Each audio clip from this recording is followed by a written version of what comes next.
Ever since I was a young boy, there was always that one guitar. That one guitar when someone would ask you, if you had to pick just one Les Paul Deluxe, which one would it be? I would always answer with the same one. The blue sparkle top of the mid-70s. Fate would have it that I could never get this guitar because they were just all broken. Shattered, burnt with cigarettes. It's so hard to find them in their clean, original shape. I was starting to believe I would never find one. One that didn't already have a forever home. I still can't believe that this is one. One of the survivors here on my channel to be documented for the whole world, including me, to see.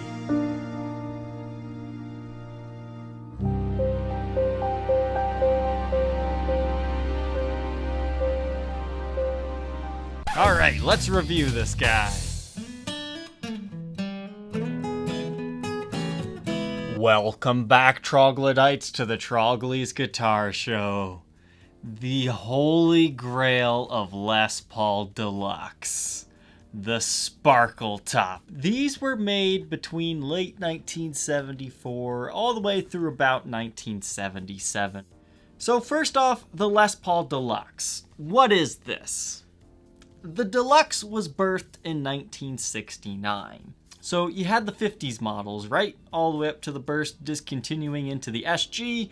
And then when the Les Paul came back, it initially had P90 pickups. Now you could argue that the 68 in that configuration is the birth of the Deluxe. However, that is more like a 56 gold top in my eyes.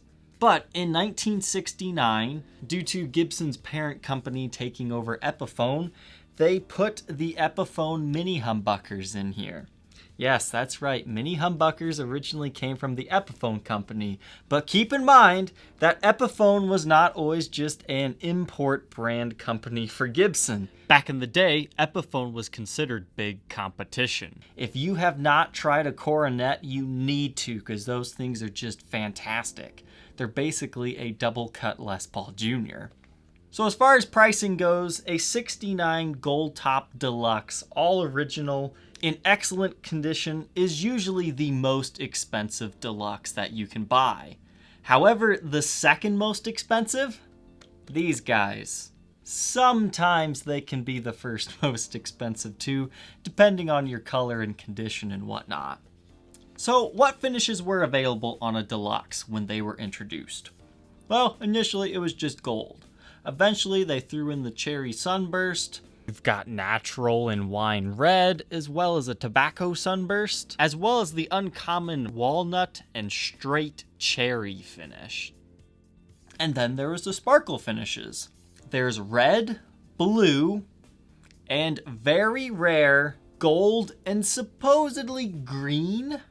The gold ones, there's supposed to be like one or two of them out there. And that's like the holy grail of all deluxe right there. They were only rumored to exist.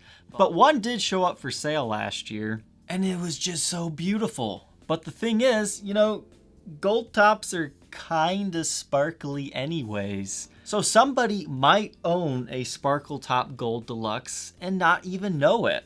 And then, according to a toy boy who is a reputable European dealer of vintage and rare guitars, he has seen 3 green sparkle top deluxes. Now, if that just came from some random Joe Schmo on the internet, I would say no, probably not. That was likely a blue one that had super aged, the clear coat turned yellow, and then turned green over top the blue finish. But since it comes from a reputable resource, I'm gonna believe that there are a few green ones out there, and I would love to see a picture if anyone has one, because I was unsuccessful in that search. But your two most common color for sparkle tops is Rocket Red Sparkle and Basalt Blue Sparkle. 75 shipping ledger shows 125 done in red with one lefty, and according to some book sources, there were approximately 231 sparkle blues made from 75 to 77. So for many people, a Les Paul Deluxe doesn't do it for them. They don't like the mini humbuckers for whatever reason.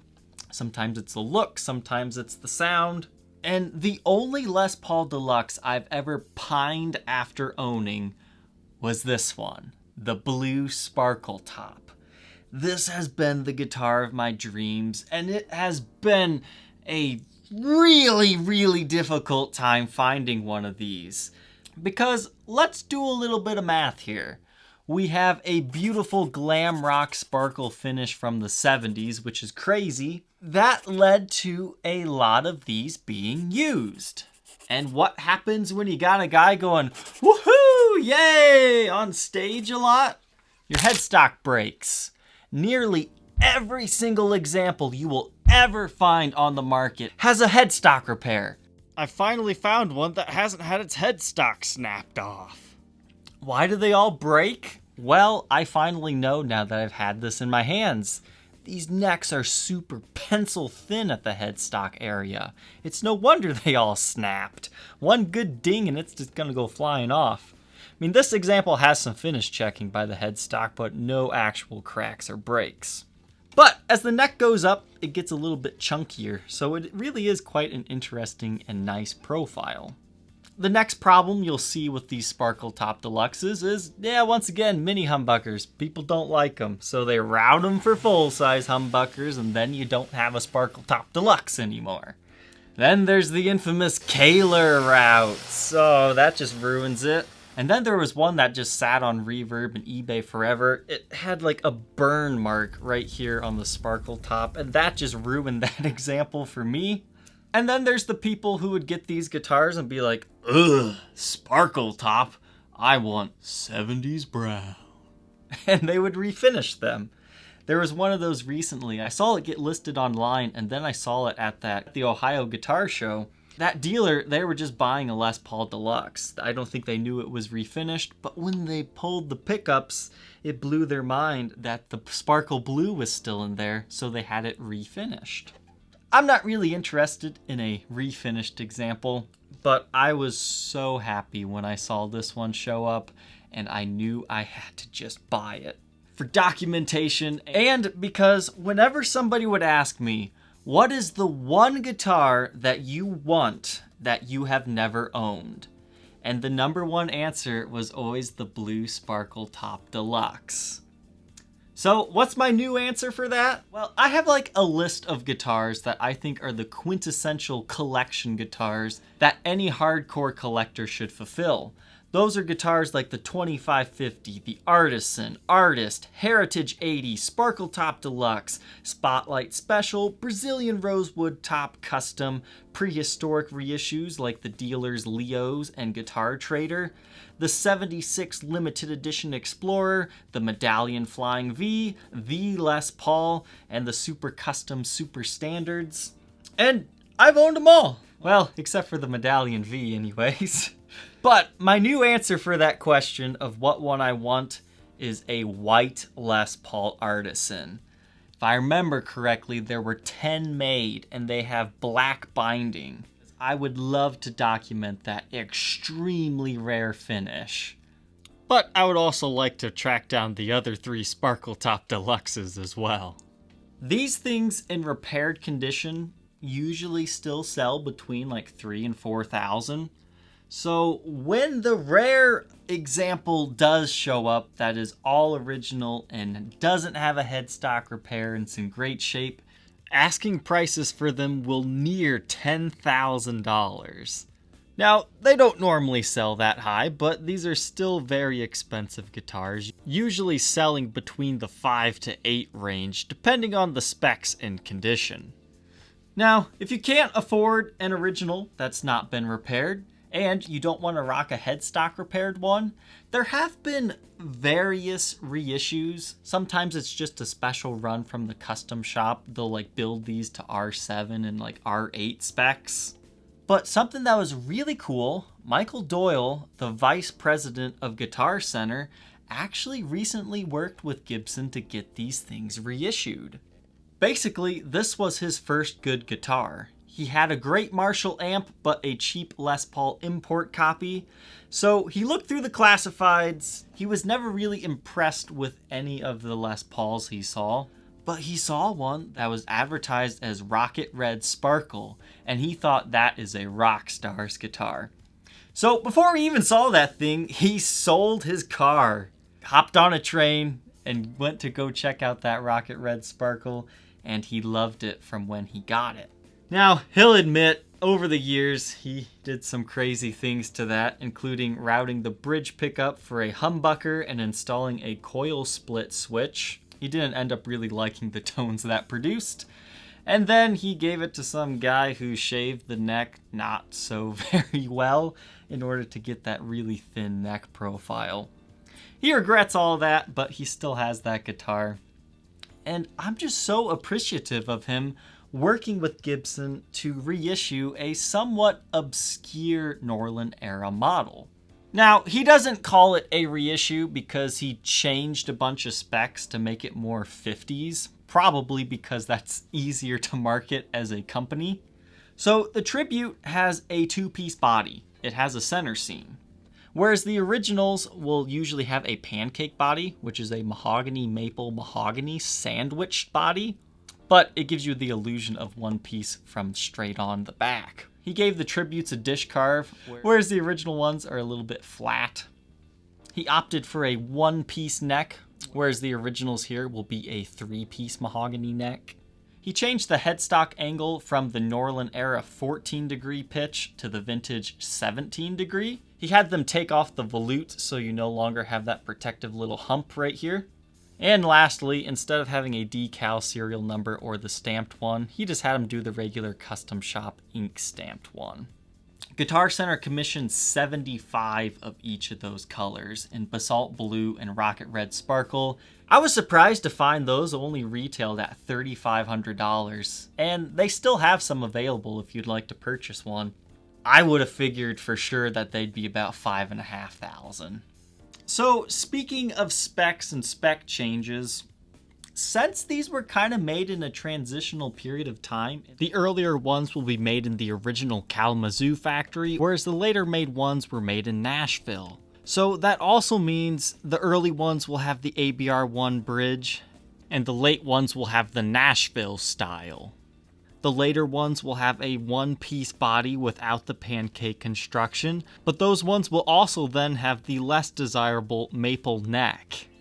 The highest priced and most sought after versions are the Kalamazoo made versions with the mahogany neck and ABR1 bridge. So if you're a die-hard collector, that makes collecting these fun, because you can go, oh, I've got my three-piece mahogany blue sparkle top and the maple neck version. So now that I've rambled on about this guitar, because I've wanted one of these for so long, let's go ahead and throw it on the bench and take a look at its guts. Alright, inside the Blue Sparkle Top Deluxe, you can see you have the original mini humbuckers. They have the patent number water slide decal on them. You can see it's a transitional tenon and the mini humbucker base plate. Essentially that just screws into the guitar, and then these little screws act as both your securing mount as well as adjusts the height of the pickup by going into there.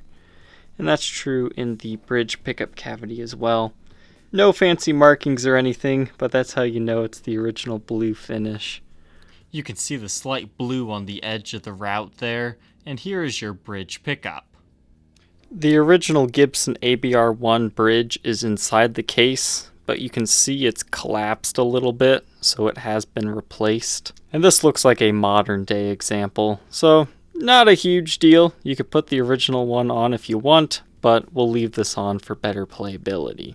The tailpiece is also a modern day replacement. You can see that line goes all the way down, and that's not what one from this period of time would look like. Underneath the pickguard, you can see you do have a slight ding simply because of where the pickguard nut rests, and that's very common. And here's what the pickguard itself looks like. Beautiful golden reflector bonnet knobs with original sharp thumb bleeders. The frets on this one are worn very low. It looks like they've been leveled and crowned many of times. It still plays really well with low action. It's a little fret buzzy simply because the nut is worn. And if you put a new nut on there, that'll raise the action a bit. And then you'll be able to lower the bridge a little bit as well. So if you like those low fretless wonder type frets, obviously these are a lot wider than those. But it's definitely kind of a jazzy guitar. The tuners have also been replaced. That's kind of a huge deal for me because the original double-ringed Klusons have such a beautiful look. So I went ahead and sourced a vintage correct pair that I'm going to include along with this set, simply because I don't have the proper ferrules to install them. Now that I got those replacement tuners off, you can see there's been at least 3 tuners on here.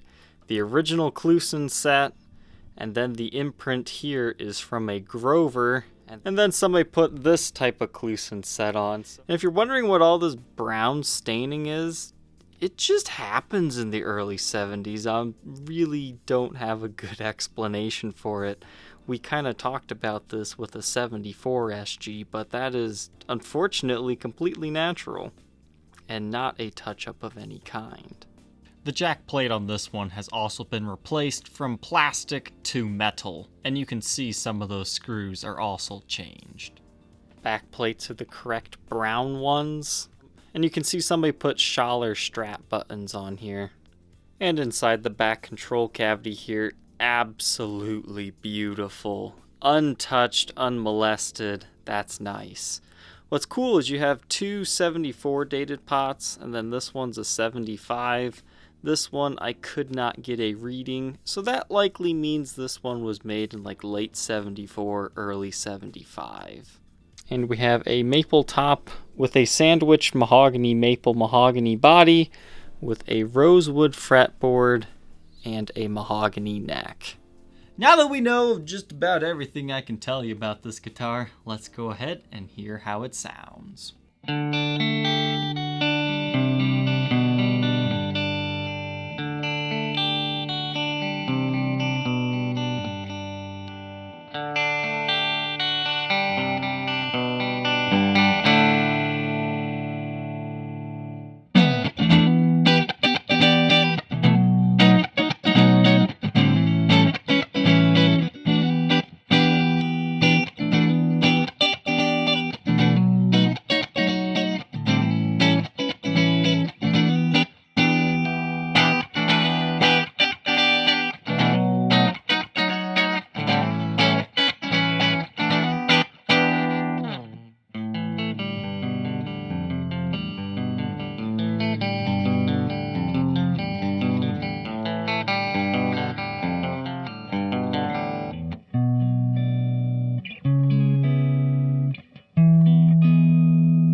know how this instrument sounds? Let's go ahead and review its condition. You can see you've got scratches, nicks, and dings all over the face of the headstock here. The Deluxe is like almost wiped off the truss rod cover, but it's there. I believe this is the original bone nut. It definitely looks good on this side, but it almost looks like it shrunk a little bit on the treble side. I'm going to tell you, I think this nut might need to be replaced. It's worn down a little bit too low over the years, which is great because it gives you super low action, but it's too low of action. It gives you a little bit of fret buzz.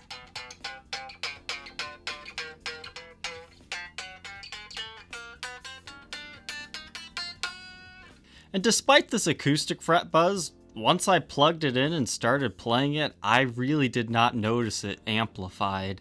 And even though this thing has really flat, tiny frets, I really enjoyed playing this guitar. Now, people call these things fretless wonders all the time. That's not true. Fretless wonders refers to the Les Paul Customs of the 50s. They have a low and narrow fret, whereas the 70s ones are low but wide. That's the difference. These are not fretless wonders. If you're used to modern fret wire that's fairly tall, you might not enjoy playing this one, as bends will seem a little bit more difficult. However, I personally prefer these lower frets, but it's just what I'm pretty much used to at this point with the guitars that I'm interested in. Something else to mention, along with that nut, the bridge is pretty high up in the air there, and that's because the action had to be raised in order for it not to completely buzz out. So I really think replacing the nut would be the smartest move if you plan on super playing this thing a lot. Otherwise, from a collector's standpoint, leave it be. Don't touch this thing. It's valuable when it's original. Face of the guitar, you've got some nicks and dings pretty much all over the top, but that sparkle blue finish does a good job at hiding them. I mean, it's nothing that I feel really detracts from the beauty of the guitar, but it does show that it has been played. You have your original reflector knobs. They're nice and golden, so they're going to look great under blacklight. Back of the headstock, serial number 520090, made in USA. Again, we have that weird discoloration by the tuners that you'll find on the early 70s guitars. We had talked about this on an SG before, and we thought maybe it was like the pot cleaner or some type of grease they used and it would soak into the finish. So you have an original style tuner on here. Again, not the original ones. You still have the volute and no headstock repairs. But if you get it in the light just right, there are finish checking lines that might fool you into thinking maybe, but no. There's no actual cracks in the wood. That is strictly in the finish, 1000% confident. The neck, it's a little bit chewed up. Somebody had like a slide or something on them. You can see those nicks and dings. Do you feel it while you play? No, but it's there for your consideration. That pretty much tells you that this was a slide player that had this, because they probably had it on their middle finger or whatever they were using. And that's what those dings are, because they went dink, dink, and that kind of causes the finish to pop a little bit in a bubble. I'm pretty confident that's exactly how those marks happened. Back of the guitar, you know, it's been used. It's got buckle worming marks, and unfortunately there is a large patch of rash right here. But again, when it comes to Sparkle Top Deluxes, even as a picky collector as I am, I can overlook things like that because you just don't find these in non-repaired shape ever. But this one was definitely well played and likely well loved.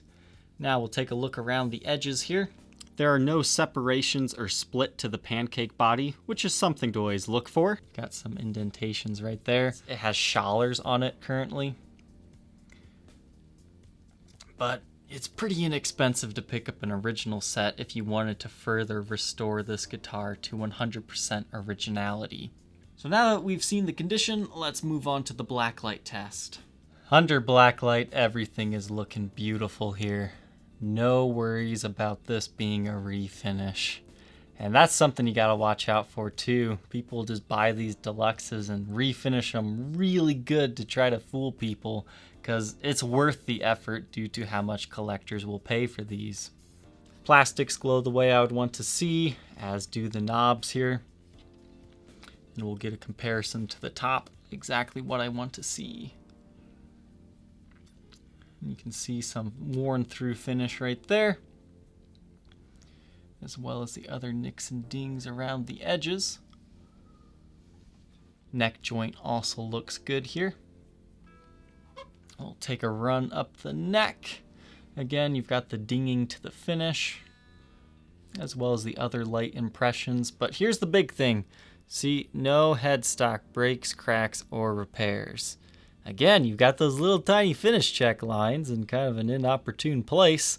But luckily, they're just located to one small area, not like going all the way across or up and down in strange patterns.